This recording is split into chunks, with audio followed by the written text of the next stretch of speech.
Hello friends, you are welcome in Million Concepts of English। अगर आपकी कोई भी क्वेरी है तो इस फ़ोन नंबर पर किसी भी समय कॉल कर सकते हैं, आपको आंसर मिलेगा। हम कर रहे हैं एक ही राइटर पर एमसीक्यू सीरीज। तो विलियम वर्ड्सवर्थ पर लगभग हम 300 क्वेश्चन को पढ़ेंगे और ये जो आज का है ये पार्ट 2 है, क्योंकि पिछले पार्ट में biography and evening walk and descriptive sketches, prelude, excursion और रिक्लूज, ये जो 5 वर्क्स हैं, इन पर हम 80 एमसीक्यूज पढ़ चुके हैं। आज हम जो नेक्स्ट पढ़ेंगे, लिरिकल बैलेड्स, टिंटन एबे, odd on intimation of immortality. In 3 topic पर आज हम 70 क्वेश्चंस पढ़ेंगे। और अगले देखिए, odd on intimation of immortality, Lucy poems, the solitary reaper. तो ये जो जितने भी वर्क हैं ये बहुत ही इम्पोर्टेंट वर्क हैं। इन सब पर क्वेश्चंस बनते हैं। इसका आप स्क्रीनशॉट ले सकते हैं क्योंकि ये आपको पढ़ने ही पढ़ने हैं। चलिए शुरू करते हैं। और शुरू करने से पहले आप हमसे पहले जुड़े थे, उसी तरह जुड़ने के लिए जो हमारे फ्रेंड्स हैं इसको सब्सक्राइब जरूर कर लें। और बेहतरीन से बेहतरीन और आपके डीप से डीप क्वेश्चंस हम लेके आएंगे। चलिए शुरू करते हैं। तो जो हम पढ़ रहे हैं आज वो लिरिकल बैलेड्स और लिरिकल बैलेड्स पे प्रीफेस, टिंटन एबे और odd on intimation of immortality पर बने हुए क्वेश्चंस हैं। क्वेश्चन फर्स्ट है, इसमें हम चारों ऑप्शन नहीं पढ़ेंगे, केवल उसी पॉइंट को डिस्क्राइब करेंगे जो इसका आंसर है। William Wordsworth and ST Coleridge met each other at Bristol in 1795। 1795 में एसटी कॉलेज और विलियम वर्ड्सवर्थ की मुलाकात होती है। पत्राचार तो इन दोनों में बहुत पहले से ही होता है। तो ये प्रश्न आ चुका है कि इनकी मुलाकात कब और कहाँ होती है। तो they decided to produce a joint poetic volume. तो उस पोइटिक वॉल्यूम का नाम बताना है। तो आप जानते हैं कि दोनों ने जो मिलकर लिखा वो आपका लिरिकल बैलेड्स है। नेक्स्ट क्वेश्चन है, which poetic work is generally considered to have marked the beginning of the English romantic movement in literature. तो इंग्लिश लिटरेचर में रोमांटिक मूवमेंट की शुरुआत आप जानते हैं विलियम वर्ड्सवर्थ ही करते हैं। तो कौन सा वर्क है जो शुरुआत माना जाता है? तो वो है आपका लिरिकल बैलेड्स। तो लिरिकल बैलेड्स और preface to the lyrical ballads है वो तो रोमांटिक मूवमेंट का एक मैनिफेस्टो माना जाता है। तो इसका ऑप्शन बी हो गया। When watch lyrical ballads publish first time. कब पब्लिश होता है? तो ये दोनों मित्र पब्लिश कराते हैं 1798 में, 1798। How many poems were there in the first publication of Lyrical Ballads. कितनी पोइम्स थी? तो आप जानते हैं इसमें 23 पोइम्स थी। William Wordsworth and ST Coleridge decided to produce joint poetic volume Lyrical Ballads. How many poems were contributed by S T Coleridge in this volume. तो ST Coleridge ने कितनी पोइम कंट्रीब्यूट की? तो आपको पता होगा उन्होंने 4 पोइम्स कंट्रीब्यूट की। लेकिन पोइम्स इनकी जरूर कम थी, लेकिन पूरे लिरिकल बैलेड्स में जितनी पोइम है, जितने पेज थे, उसका 1/3 लेंथ जो है एसटी कॉलेज की पोइम ही कवर कर लेती हैं। Which was the first poem of the first volume of the lyrical ballads? कौन सी पोइम थी? तो ये थी एसटी कॉलेज की Rime of the Ancient Mariner. तो ये आपका एक लिरिकल बैलेड है। S T Coleridge contributed only 4 poems to the collection of the lyrical Ballads. Among these which is not by S T Coleridge. आपको बताना एसटी कॉलेज की कौन सी नहीं है। देखिए 5 पोइम्स हैं जिनमें 4 तो एसटी कॉलेज की हैं, आपको बताना वो कौन सी नहीं है।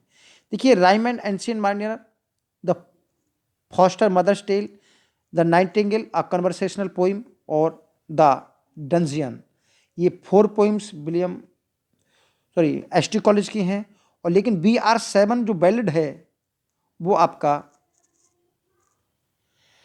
विलियम वर्ड्सवर्थ का है, जिसमें एक लड़की बताती है, कन्वर्सेशन टाइप में है, बताती है कि हम 7 भाई बहन हैं। The first edition of Lyrical ballads was published with a brief note. एक छोटे से नोट के साथ पहला पब्लिकेशन जो है पब्लिश्ड होता है। अब उस ब्रीफ नोट को क्या कहते हैं ये आपको बताना है। पोएटिक डिक्शन कहलाता है, एडवर्टीजमेंट कहलाता है, इंट्रोडक्शन कहलाता है, या प्रीफेस कहलाता है। तो ये बहुत इंपॉर्टेंट क्वेश्चन है। ये कहलाता है आपका एडवर्टीजमेंट, बहुत इंपॉर्टेंट है। तो it was an advertisement introducing the poem. तो क्या एडवर्टाइजमेंट था? ये था experiments in the use of conversation language for poetic pleasure. ये उस एडवर्टीजमेंट के पॉइंट हैं जो लिखा हुआ है।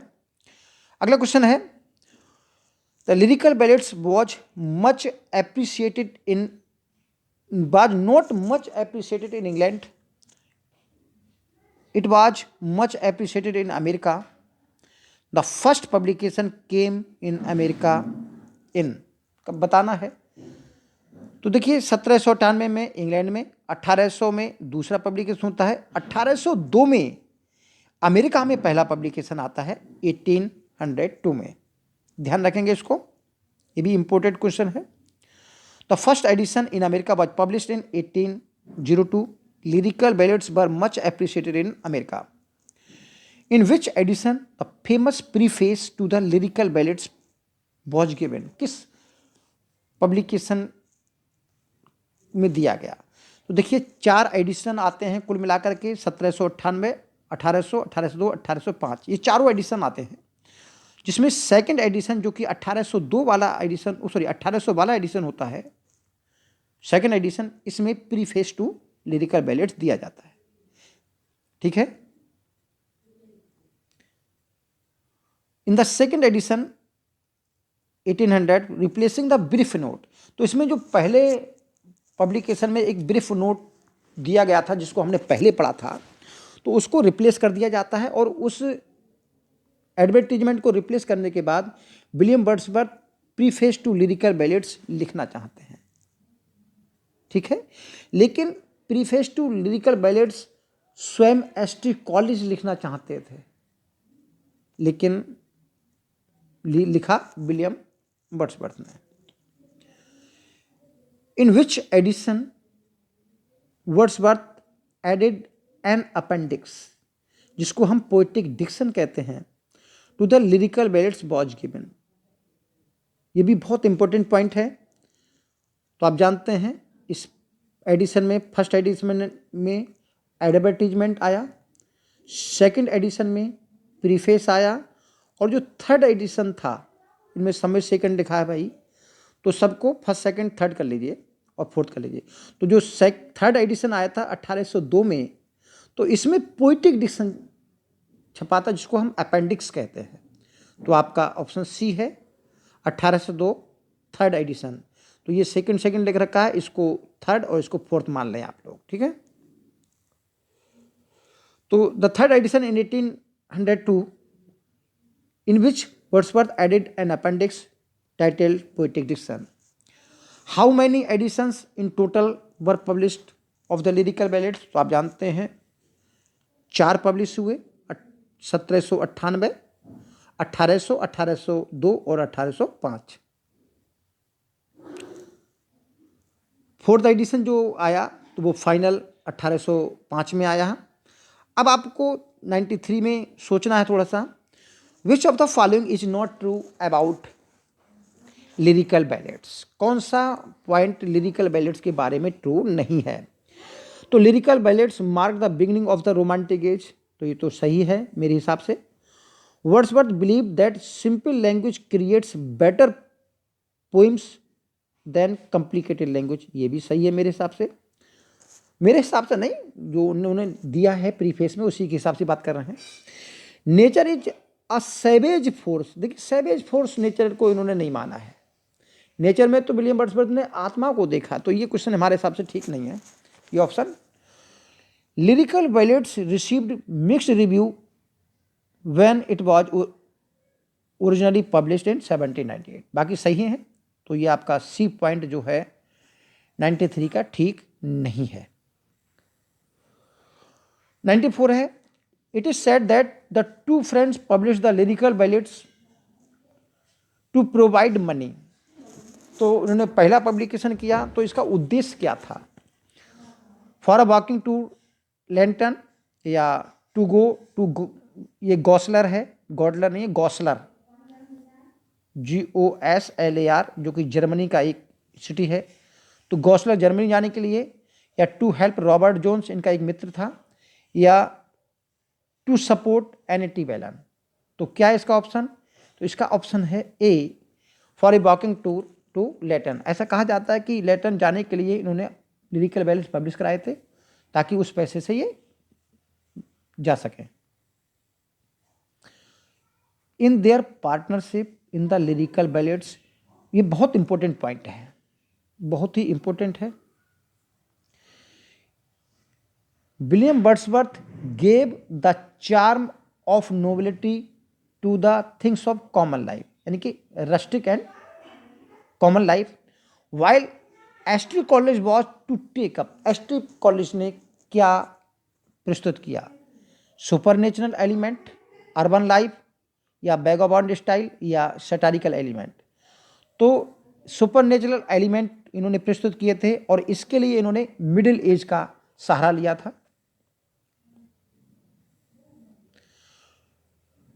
आप देख रहे होंगे बहुत ही ज़्यादा इंपॉर्टेंट क्वेश्चंस हैं, और कुछ क्वेश्चन जनरल हैं।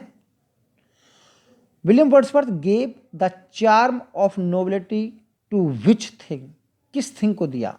सबटल लाइफ, या ऑफ एवरीडे कॉमन लाइफ, या कॉम्प्लिकेटेड लाइफ, या अर्बन लाइफ। अभी हमने चार्म किया था, चार्म की बात की थी, तो किसको दिया था?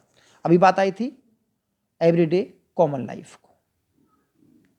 ठीक है, तो इसका ऑप्शन आपका क्या है? बी। नेक्स्ट क्वेश्चन है, for Wordsworth the function of poetry is to give.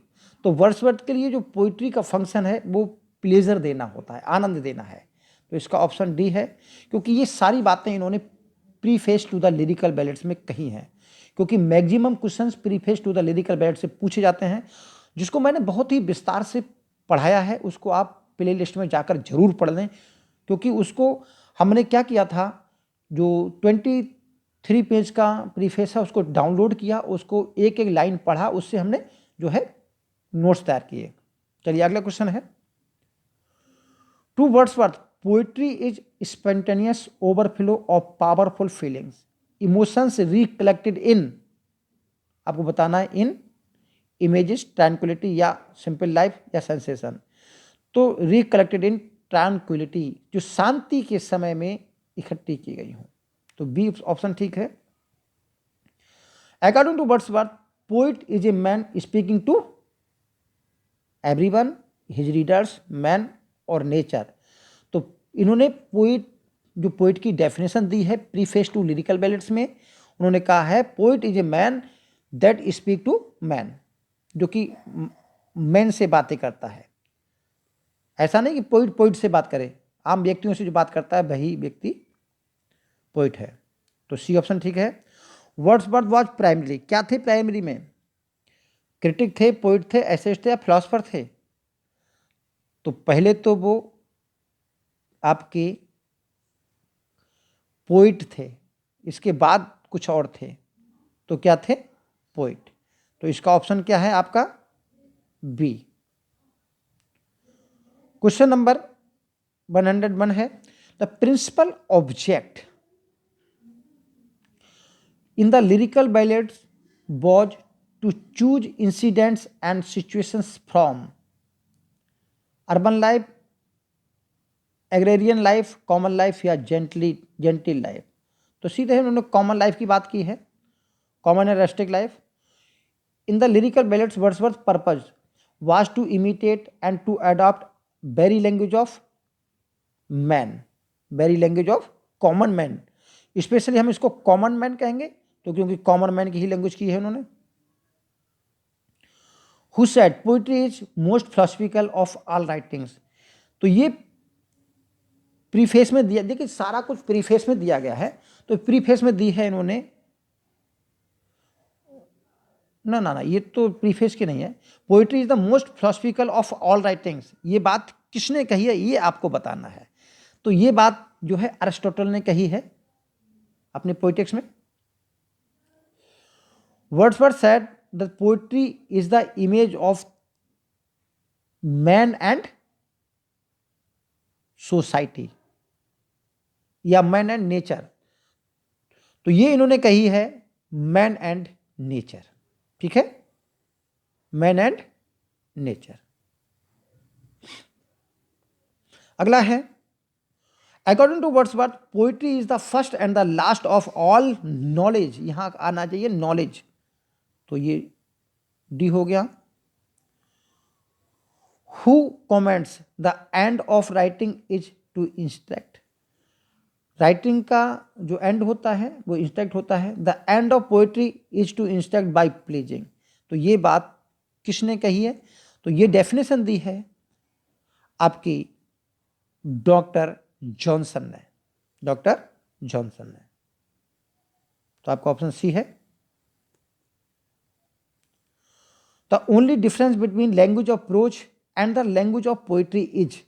देखिए उन्होंने क्या कहा है विलियम वर्ड्सवर्थ ने, there is no difference between the language of prose and language of poetry. एक ही लैंग्वेज होनी चाहिए और कॉमन लैंग्वेज होनी चाहिए, लेकिन जो अंतर बनता है वो बनता है केवल metre.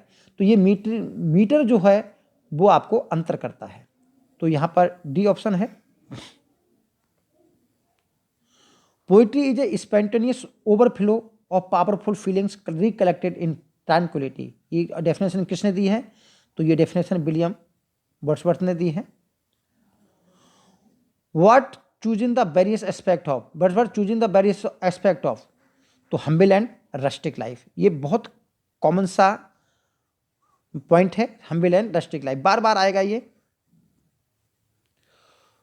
According to William Wordsworth the poetic composition takes place in stages. कितनी स्टेजेस में टेक प्लेस होता है, तो ये होता है आपका 4 स्टेजेस में। तो ऑप्शन है आपका ए। देखिए 4 स्टेजेस में कैसे डेवलप होता है ये लिखा हुआ है। तो इन्होंने कहा है कि जो पोइट्री है वो स्पॉन्टेनियस ओवरफ्लो है ऑफ पावरफुल फीलिंग्स। तो पहले तो स्पॉन्टेनियस ओवरफ्लो आता है, फिर उन फीलिंग्स को रिकलेक्ट किया जाता है ट्रैंक्विलिटी में, यानी कि शांति के समय में। फिर उन इमोशंस को कंटेम्पलेटेड किया जाता है, मनन किया जाता है, चिंतन किया जाता है। उसके बाद फिर उनको एक्सप्रेशन इन पोइट्री होता है। तो ये 4 स्टेजेस में आपका जो है पोइट्री क्रिएट होती है। अगला क्वेश्चन है in the preface to the lyrical ballads William Wordsworth remark that poetry and painting are. तो बहुत सुंदर उन्होंने कहा है कि पोइट्री और जो पेंटिंग है दोनों बहनों के समान है, ठीक है, तो सिस्टर्स के समान इन्होंने कहा है, ठीक है, इसको ध्यान रखेंगे। और in the preface to lyrical ballads Wordsworth defines poetry sheds no tears such as angel weep but natural as human tears. ये बहुत सुंदर डेफिनेशन दी है। उन्होंने कहा है कि पोइट्री वो नहीं है जो अननेचुरल आंसू बहे, जैसे कि एंजल्स के आंसू होते हैं। तो एंजल्स के आंसू फिल्मों में ही देखा है हमने भाई, उनके आंख से सामने की ओर धार बांध कर निकलते हैं, और जबकि नेचुरल टीयर्स होते हैं, जो ह्यूमन टीयर्स होते हैं, वो आंखों से बहते हैं और गालों से लुढ़क करके नीचे आते हैं।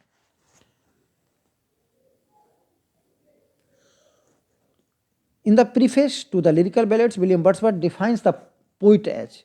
तो पोइट क्या है, तो पोइट अभी ऊपर भी पढ़ा था शायद हमने कि पोइट वो व्यक्ति होता है जो, पोइट एक व्यक्ति होता है जो व्यक्तियों से बात करता है। तो a man speaking to poets, a man speaking to man, तो a man speaking to man होना चाहिए, क्योंकि ये इनकी फेमस डेफिनेशन है आपकी पोइट के बारे में। The dominant theme of William Wordsworth preface to the lyrical ballads क्या है, तो देखिए preface to the lyrical balance में जो दिया है वो आपका पोएटिक डिक्शन है। तो इन्होंने कहा है कि हम्बल एंड रस्टिक जो लाइफ होती है उसको डिस्क्राइब किया है, और very language of the common man वो उन्होंने ली है। तो मेन जो डोमिनेंट थीम है वो आपकी पोएटिक डिक्शन है, क्योंकि इसी पर ही तो पूरा प्रीफेस लिखा गया है। Wordsworth preface declare the down of, किसका उदय देखता है? तो जानते हैं कि प्रीफेस से जो है मैनिफेस्टो माना जाता है आपके रोमांटिक मूवमेंट का, वो भी इंग्लिश रोमांटिक मूवमेंट का। तो आपका ए ऑप्शन हो गया। Wordsworth through the his literary criticism demolished the artificial and restrict form of. देखिए आपको पता होना चाहिए कि जब विलियम वर्ड्सवर्थ ने लिरिकल बैलेट्स के लिए जब प्रीफेस लिखा, तो प्रीफेस क्यों लिखा, क्यों उन्होंने प्रकृति की ओर जो है प्रकृति के बारे में लिखा?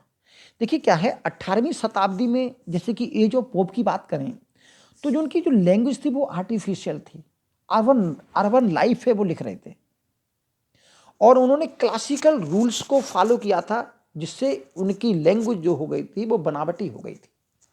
तो उसी के विरोध में इन्होंने लिखा था 18th सेंचुरी अर्बन लिटरेचर, जो कि एज ऑफ पोप कहलाती है। तो यही कारण है कि ये लाइन जो है अलेक्जेंडर पोप की है, learn hence the ancient rules just just esteem, यानी कि सम्मान के तौर पर जो प्राचीन रूल्स हैं लिटरेचर के उनको सीखिए। To copy nature is to copy them, यानी कि उनको कॉपी करना ही प्रकृति को कॉपी करना हो गया। तो who praises ancient classical literature in the above lines, तो नेचुरल है कि अलेक्जेंडर पोप की लाइन है ये। और किसमें दिए हैं इन्होंने? उनका ऐसे है एन ऐसे ऑन क्रिटिसिज्म, ठीक है।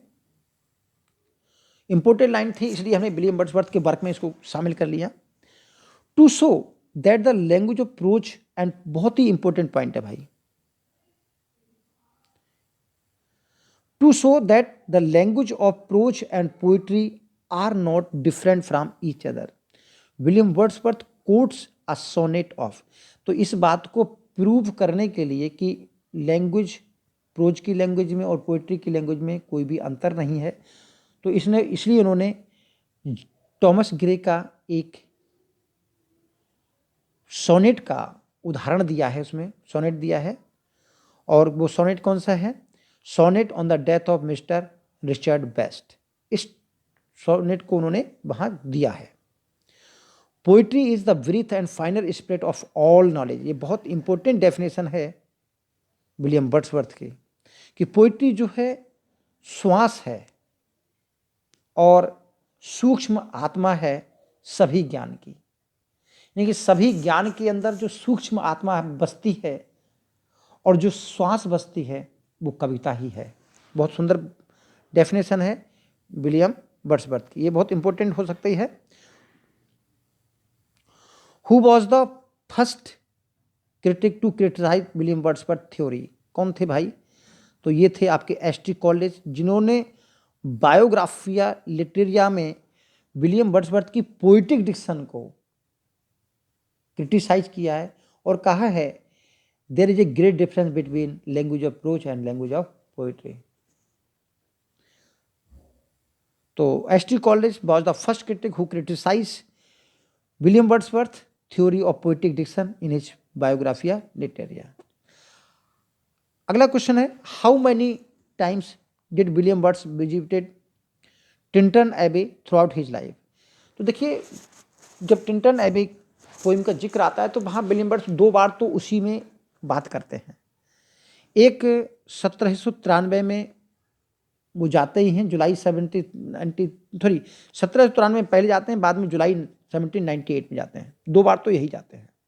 तो आपको बताना क्या इसके बावजूद बाद भी कभी गए थे टिंटन एबे? तो देखिए विलियम वर्ड्सवर्थ अपनी पूरी लाइफ में 3 बार टिंटन एबे को घूमने जाते हैं, 1793, 1798 और अपनी मृत्यु से 9 वर्ष पहले 1741 में। ये डेट्स आप ध्यान रखेंगे। तो 1793, 13 जुलाई 1798 और 1841 में। टिंटन एबे इज रिटन इन, किस में लिखी गई है? ब्लैंक वर्स में, हीरो कपलेट में, आइएम्बिक टेट्रामीटर में, या फ्री वर्स में है? तो ब्लैंक वर्स में लिखी गई इनकी पोइम है टिंटन एबे। और ब्लैंक वर्स तो आप जानती हो, आइएम्बिक पेंटामीटर की विदाउट राइम वाली lines. Literary form of Tintern Abbey dramatic monologue है, लिटरेरी ड्रामेटिक लिरिक है, सॉलिलॉकी है और पिंडारिक ओड है। तो ये भाई आपका ड्रामेटिक लिरिक है, और बहुत से लोग इसको ड्रामेटिक मोनोलॉग मानते हैं, जबकि मैंने बहुत अच्छी तरह इसको समझाया है कि what is the difference between dramatic monologue and dramatic lyric. तो ध्यान रखिए, ड्रामेटिक लिरिक है, ये ड्रामेटिक मोनोलॉग नहीं है, क्योंकि ड्रामेटिक मोनोलॉग में थर्ड पर्सन नरेटर होता है और उसमें पोइट शामिल नहीं होता, और इसमें पोइट है। ठीक है। How many stages Wordsworth love of nature is describe in Tintern एबे। तो टिंटन एबे में विलियम वर्ड्सवर्थ का प्रकृति के प्रति जो प्रेम है वो कितने स्टेजेस में डिस्क्राइब किया गया है? तो ये क्वेश्चन जो है आपका बहुत ही इंपॉर्टेंट बनता है। देखिए, अगर हम ओवरऑल बात करें तो विलियम वर्ड्सवर्थ का जो लव ऑफ नेचर है पूरी उनकी पोइट्री में वो 4 स्टेजेस में डेवलप होता है। लेकिन अगर हम बात करें टिंटन एबे की स्पेशली, तो यहाँ पर 3 स्टेजेस में डेवलप होता है। तो यहाँ पर ऑप्शन आपका 3 स्टेजेस है। अब फर्स्ट स्टेज में देखिए ये क्या है। I came among these hills when like a roe I wandered over the mountains by the sides of the deep rivers and lonely streams wherever nature led। तो यहाँ पर जहाँ कहीं भी प्रकृति उसको ले जाती थी वो एक हिरण के बच्चे की तरह उछलता कूदता रहता था। तो यहाँ जब लड़कपन की बातें आती हैं, जब प्रकृति में बालक जो है स्वतंत्र रूप से बिना कुछ सोचे समझे बस केवल आनंद के लिए घूमता है, तो ऐसी सिचुएशन को, ऐसे स्टेज ऑफ लव को उन्होंने फर्स्ट स्टेज में माना है, जो कि लड़कपन की बातें होती हैं। तो ये फर्स्ट स्टेज का है, समझ गए। दूसरी स्टेज भी समझते हैं। देखिए, इसको पढ़ लेंगे तो मेरे हिसाब से कभी भी नहीं भूलेंगे, क्योंकि फिर आपको लाइन से पहचानना आ जाएगा कि इसमें कौन सी स्टेज बताई गई है। देखिए, सेकंड स्टेज की जब बात होती है तो वहाँ जो प्रकृति के प्रति प्रेम है वो फिजिकल लव है, यानी कि उसमें फिजिकली आनंद लेना, उसकी ठंड महसूस करना, उसमें देखकर महसूस करना। The sounding cataract haunted me like a passion, जो कलकल करने वाले झरने हैं मुझको एक पैशन की तरह आकर्षित करते हैं। Tall rock, the mountain and the deep and gloomy wood, their colours and their forms were then to me an appetite. ये सारी चीज़ें मेरे अंदर एक भूख जागृत कर देती थी। A feeling and a love, एक एहसास और एक प्यार जागृत कर देती थी। तो ये जो भावना है ये फिजिकल लव की है। आपकी जो विजुलाइज होता है, जो आई और ईयर देखती हैं, वो लव की बात हो रही है। तो यहाँ पर जो बात हो रहा है ये सेकंड स्टेज है। तो आप समझ गए होंगे कि सेकंड स्टेज में क्या दर्शाता है। तो ये है सेकंड स्टेज में जो है एक प्रकार का फिजिकल लव होता है, सेंसुअस लव होता है। ठीक है। अब इसमें आपको अंतर महसूस हो जाएगा कि इस लाइन में कौन से स्टेज को दर्शाया जा रहा है। देखिए, पढ़िए ध्यान से।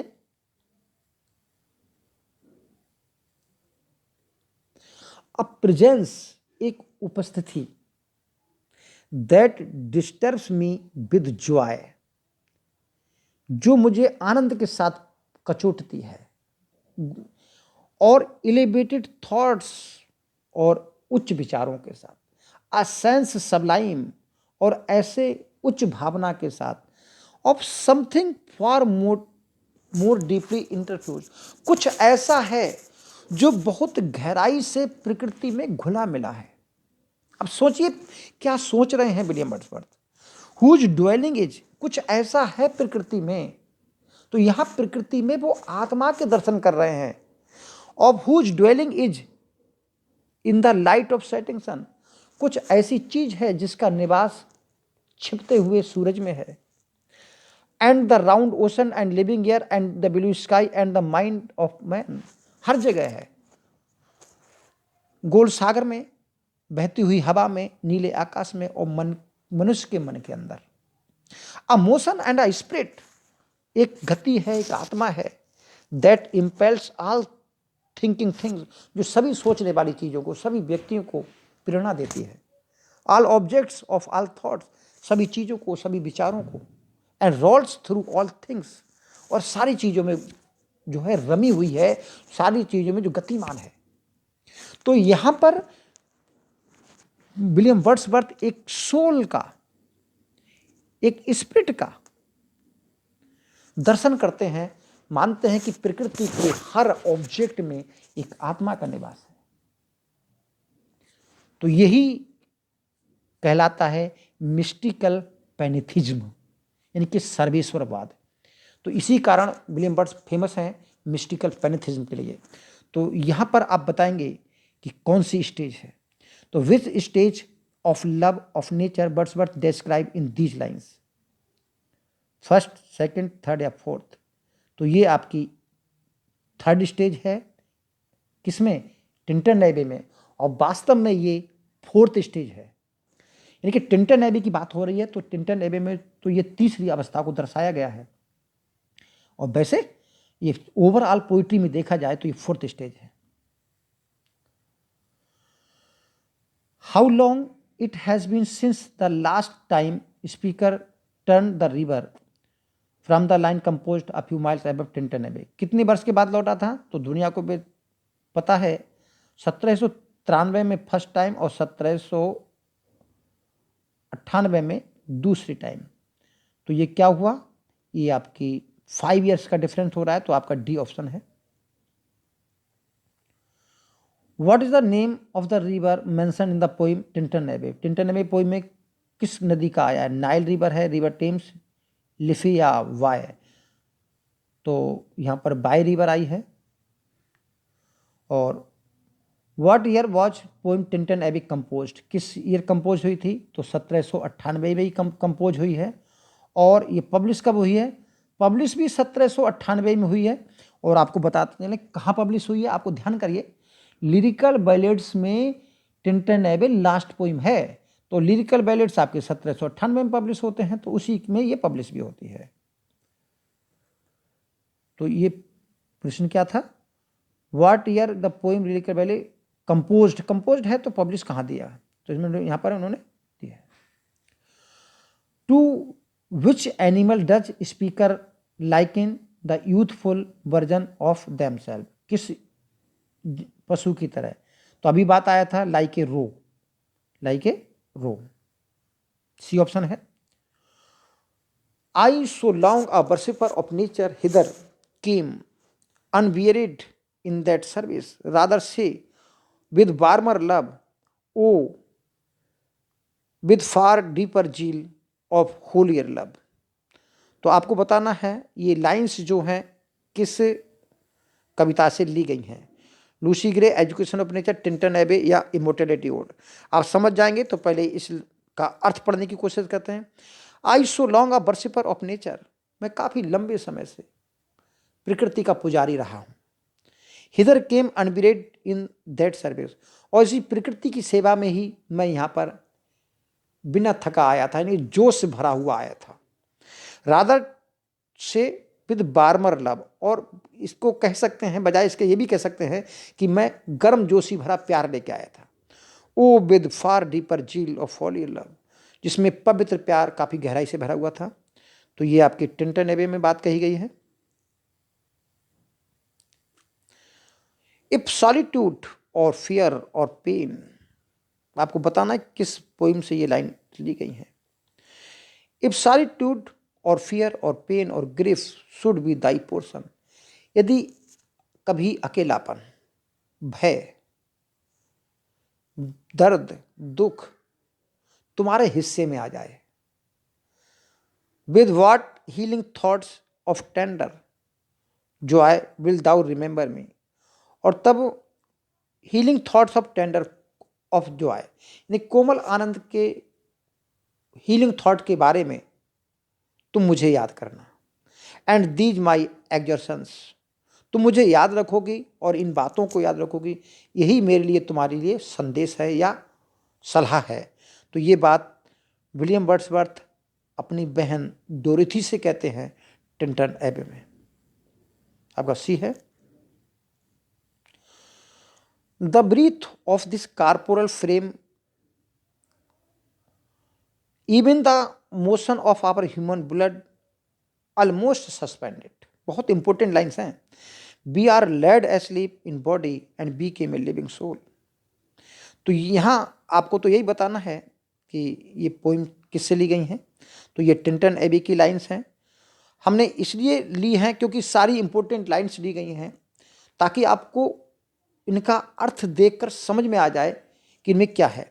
The breath of this corporal frame, ये जो आपका मनुष्य का शरीर है, इसकी श्वास, and even the motion of our human blood, और हमारे ह्यूमन ब्लड की जो गति है ऑलमोस्ट सस्पेंडेड, लगभग समाप्त हो जाए, यानी कि हमारा शरीर जो है वो बिल्कुल निश्वास हो जाए। We are laid asleep in body, भले ही हम शरीर से सोते हुए हो जाएं, हमारा शरीर जो है निष्क्रिय हो जाए, and become a living soul, लेकिन हमारी जो आत्मा है वो दृष्टा बन जाती है। शरीर तो निष्क्रिय हो जाता है लेकिन हमारी आत्मा जागृत हो जाती है। तो ये बहुत ही सुंदर फिलॉसफिकल थॉट हैं टिंटन एबे के। According to William Wordsworth, the poet has greater knowledge of, तो नेचुरल है कि उसे ह्यूमन विजडम की अधिक ज्ञान होना चाहिए, ह्यूमन विजडम का, ठीक, सॉरी ह्यूमन विजडम नहीं, ह्यूमन नेचर का, उसको मानवीय स्वभाव का अच्छा ज्ञान होना चाहिए, ह्यूमन विजडम तो नहीं। ठीक है, तो आपका ऑप्शन बी हो गया। अगला है, about which poem did Wordsworth say the principal object proposed in these poems was to choose incidents and situation from the common life. किस पोइम्स के बारे में बात कर रहे हैं? Poem in the lyrical ballads, जो पोइम लिरिकल बैलेट्स में पब्लिश हुई थी उन पोइम्स के बारे में, लूसी पोइम्स के बारे में, मैथ्यू पोइम्स के बारे में, या पोइम्स इन 2 वॉल्यूम्स के बारे में। तो देखिए, ये बात जो छपी है वो आपकी प्रीफेस में दी गई है, और प्रीफेस में बात की गई है तो उन्होंने लिरिकल बैलेट्स की ही बारे में बात की है। तो आपसे रिक्वेस्ट है कि जो मैंने प्रीफेस पढ़ाया है लिरिकल बैलेट्स का, बहुत ही इंपॉर्टेंट नोट्स हैं आपके लिए, उसको आप जरूर देख लें। Tintern Abbey, William Wordsworth in his love of nature started to see the soul in nature, यानी कि वो नेचर में सोल के दर्शन करना शुरू करते हैं, स्पिरिट के दर्शन करना शुरू करते हैं। His love of nature is represented at, theism कहलाता है, या मिस्टिकल पेनिथिज्म कहलाता है, या नेचुरलिज्म कहलाता है, या हार्मोनी कहलाता है। तो अभी ऊपर बात की थी कि उन्होंने प्रकृति के हर क्षेत्र में, डूबते हुए सूरज में, राउंड ओशन में, लिविंग एयर में, या मनुष्य के मन के अंदर, सब जगह उन्होंने मिस्टिक आत्मा के दर्शन देखे थे, तो उसको कहा जाता है मिस्टिकल पेनिथिज्म। अगला पोइम है, our worth is but a sleep, हमारा जो जन्म है वो एक नींद के समान है, एंड अ फॉरगेटिंग, और एक भूलने के समान है। The soul that rises with us, आत्मा जो हमारे साथ जन्म लेती है। आवर लाइफ स्टार, जो कि हमारे लाइफ का स्टार है। हैड एल्सवेयर इज सेटिंग, इसकी सेटिंग तो कहीं अंत है। तो आपको बताना है यहाँ पर what is the life star, the speaker refer in the 5th stanza of immortality ode. तो इमोर्टलिट्यूड का ये 5th स्टैंजा है, तो इसमें लाइफ स्टार किसको कहा गया ये बताना है। ऑप्शन है आपके लव, द बॉडी, सोल या माइंड। तो नेचुरल है कि लाइफ स्टार सोल के बारे में ही कहा होगा, तो आपका ऑप्शन सी है। What point is not true about immortality ode और great ode, it is a type of ode. तो आपको बताना है कौन सा पॉइंट जो है इसमें करेक्ट नहीं है। तो it is an irregular Pindaric ode. देखिए सही है कि इरेगुलर पिंडारिक ओड है, और the ode the kind invented by Abraham Cowley, और इस उस ओड पर बेस है जो कि अब्राहम कॉले ने इन्वेंट किए थे। तो अब्राहम कॉले ने पिंडारिक ओड को कॉपी किया, लेकिन उसकी फॉर्म को इरेगुलर रखा। तो ये इरेगुलर ओड्स है, ये दोनों बात सही हैं। Wordsworth borrowed the form from Dryden's ode Alexander's feast. तो जो अलेक्जेंड्रियास फीस्ट है ड्राइडन का ओड, उससे इन्होंने फॉलो किया है। तो it is a regular pindaric ode. तो नेचुरल है कि ये आपका रेगुलर पिंडारिक ओड नहीं है। क्यों? क्योंकि ये इरेगुलर पिंडारिक ओड है। तो आपका जो ऑप्शन है वो इस समय डी है। ये बात सही नहीं है, बाकी तीनों बातें सही हैं। ओ जॉय, बड़ी खुशी की बात है, दैट इन आवर एम्बर्स, कि हम अपने एम्बर्स, जानते हो बची हुई कोयले की राख होती है, उसको हम एम्बर्स कहते हैं। तो यहाँ पर एम्बर्स का मतलब है हमारी मन की स्मृति में जो बची हुई राख है, is something that doth live, कुछ ऐसा है जो अभी भी जीवित है या अभी भी उसकी निशानियां बाकी हैं। That nature yet remembers what was so fugitive, जिसको प्रकृति या जो मनुष्य का स्वभाव है, जिसको मन है वो अभी भी याद रखे हुए है, और जो कि काफ़ी भगोड़ा है। तो यहाँ पर भगोड़ा कहा गया है बचपन के लिए। तो बचपन की जो स्मृतियाँ हैं वो अभी भी मन में बसी हुई हैं। तो ये बात इमोर्टलिटी ओड में कही गई है। बहुत सुंदर लाइन्स हैं इमोर्टलिटी ओड की। देखिए मेरा चैनल डिलीट हो गया था, मैंने बहुत सुंदर पढ़ाया था इस इमोर्टलिटी ओड को। फुर्सत मिलेगी तो उसको दोबारा पढ़ाएंगे, और टिंटन एबे को भी दोबारा पढ़ाएंगे, और एक एक लाइन ऐसी पढ़ाएंगे कि आपको जिंदगी में कभी भूलोगे नहीं। The concept of pre existence, ये बहुत ज़्यादा इंपॉर्टेंट क्वेश्चन है, आप इसको ध्यान रखेंगे और चाहे नोट कर लें। The concept of pre existence यानी कि पूर्व जन्म का जो विचार है। The theme of gradual decline the keenness of imagination, और जो इमेजिनेशन की जो कीननेस है उसका धीरे धीरे डिक्लाइन हो जाता है, तेजी से डिक्लाइन होता है। From boyhood to manhood is the main theme of which poem, किस पोएम की मेन थीम है? तो नेचुरल है ये इमोर्टलिटी ओड की ही मेन थीम है। तो आपका ऑप्शन कौन सा है? डी।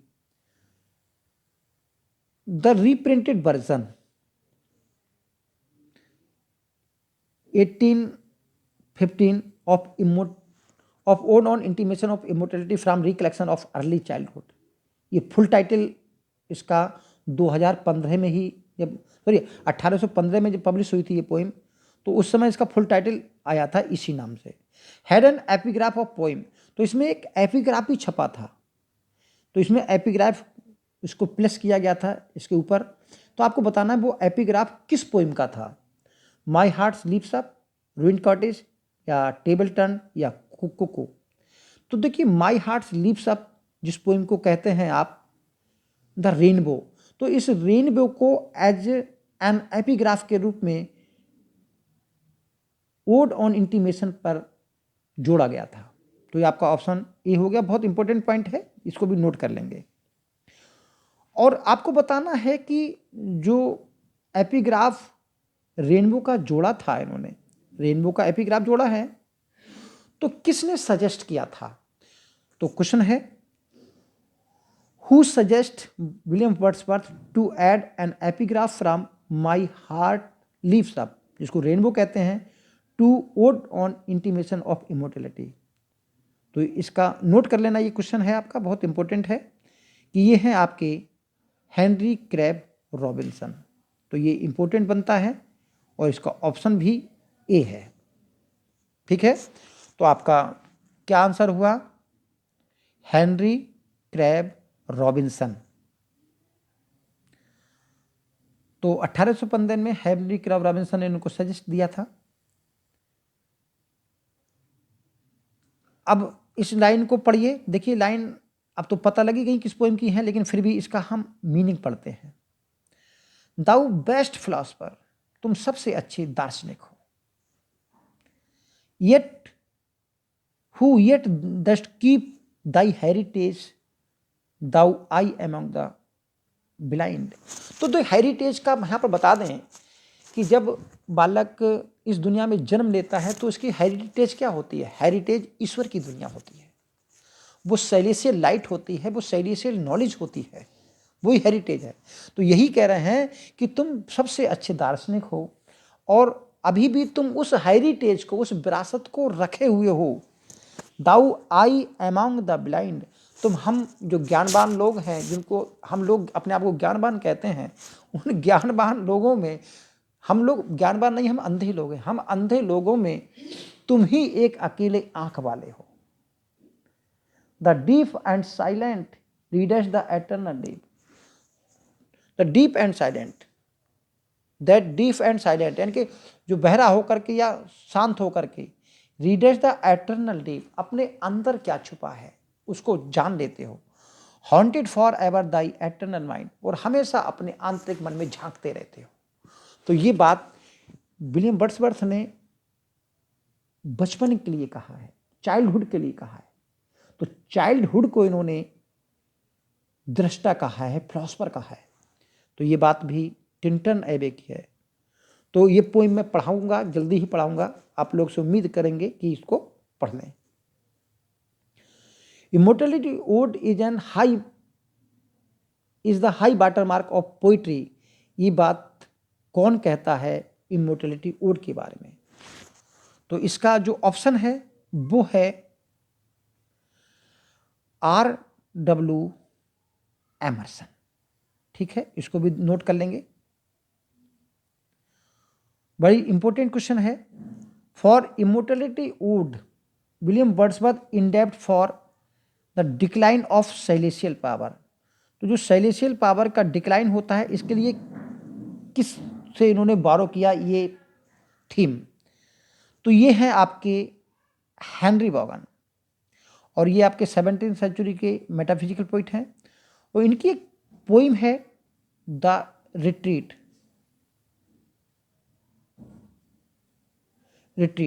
तो इस रिट्रीट पोइम से इन्होंने इसको बारो किया है। हेनरी वॉगन की पोइम है the earth fills her lap. ये फिर से बहुत सुंदर लाइनें हैं इसी पोइम की। The earth fills her lap with pleasure of her own. पृथ्वी अपनी गोद को अपनी खुद की इच्छा से अपने खुद के बच्चों के लिए भरती है। यर्निंग सी हैथ इन हर ओन नेचर काइंड, और उसकी इच्छा होती है जो उसके स्वाभाविक तरीका होता है। And even with something of mother's mind, और कुछ उस तरह भरती है जो उसके मन के, एक माँ के मन में बसा हुआ होता है। एंड नो अनवर्दी एम, और ये कोई अनवर्दी एम नहीं होता, बल्कि बड़ा सोच समझ के वो अपने बच्चों के लिए देती है, यानी कि मनुष्य के लिए देती है। तो ये भी इमोर्टलिटी वुड में कहा गया है। और ऐसा क्यों करती है? ताकि जो मनुष्य है वो पिछली दुनिया से आया है, उस दुनिया में आकर के पिछली दुनिया को भूल जाए और केवल इस दुनिया में रम जाए। The homely nurse doth all can to make her foster child and inmate man. इसी की जस्ट अगले लाइन है, तब जो फॉस्टर चाइल्ड, फॉस्टर मदर होती है, जो माँ होती है, वो अपने फॉस्टर चाइल्ड को, यानी कि अपनाए हुए बच्चे को जितना हो सकता है उसको आनंद देती है, उसको पाल लेती है। And forget the glories he had known, और वो शान को, जो पिछली दुनिया से वो आया है, जो सेलेशियल नॉलेज है, उसको वो सब भूल जाता है। एंड द इम्पीरियल पैलेस व्हेंस ही केम, और उस इम्पीरियल पैलेस को, द पैलेस ऑफ गॉड को भूल जाता है जहाँ से वो आया है। ये भी टिंटन इमोर्टलिटी वुड की लाइन्स है। अब ये टीजीटी में कई बार आ चुकी हैं। At pansy at my feet doth the same tale repeat, जो मेरे पैरों के नीचे छोटा सा पेंसी का पौधा है, वो भी वही कहानी दोहराता है। Withered is flat the visionary gleam, जो बचपन में विजनरी ग्लीम हुआ करती थी, जो सेलेसियल लाइट हुआ करती थी, एक चमक हुआ करती थी प्रकृति की हर चीज में, where it is now the glory and the dream. अब वो ग्लोरी और ड्रीम कहाँ है? तो ये भी बात इमोर्टैलिटी ओड की है। अब लास्ट क्वेश्चन है, the first 4 stanza of immortality ode published in 1802, 1802 में होते हैं, और पोइम तो 1807 में पब्लिश होती है, लेकिन जो नेक्स्ट 7 स्टैंजास हैं वो कब पब्लिश होते हैं ये आपको बताना है। तो 1802 में, फिर 4 साल बाद 1806 में ये स्टैंजा पब्लिश होते हैं। तो ये थे हमारे 70 क्वेश्चंस। आज के लिए इतना ही। Thank you, all the best.